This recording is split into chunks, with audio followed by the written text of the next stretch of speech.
Hello everyone. তো নতুন একটা ভিডিও নিয়ে চলে এসেছি। আজকে করব কুল মাখা। আমার কুলগুলো দেখে এখনও আমার জিভ দিয়ে জল পড়ছে কনস্ট্যান্ট, ঠিক আছে। তো এই কুলগুলো আমার মামা বাড়ি থেকে নিয়ে এসেছে আমার দাদু। ভাবলাম চলো তোমাদের সাথে শেয়ার করা যাক, কারণ এখন তো কুল খেতেই নেই। সরস্বতী পুজো না গেলে আমরা জানি সবাই কুল খেতে নেই, কিন্তু কিছু করার নেই। আমি একটা ভিডিও বানাবো আর ভগবানকে আমি একটা কুল দিয়ে তারপরে আমি দরকার হলে করবো।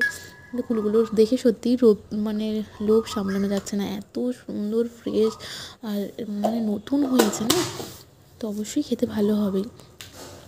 তো চলো, আমি নুনটা একটু বেশি হয়ে গেছিলো বলে কমিয়ে দিয়েছি। আর কুলগুলো ভালো করে ধুয়ে নুন লঙ্কা করে যেমন ঝাল খাবে সেরকম সবাই নেবে, ঠিক আছে। আর আমি একটু ম্যাগি মশলা অ্যাড করেছি। তারপরে দেখো কেমন টেস্ট হয়।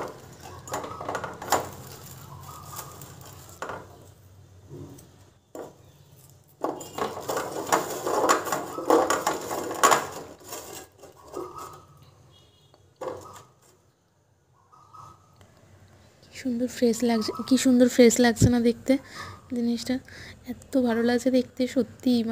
যে কেউ থাক, পরে খাবো। চলো আগে টেস্ট করা যাক।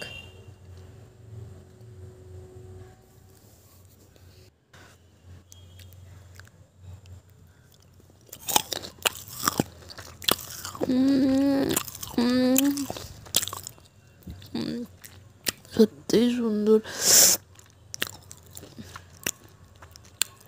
তোমরাও এবারে কুল মাখা করে ট্রাই করো, সত্যি অসাধারণ লাগছে খেতে।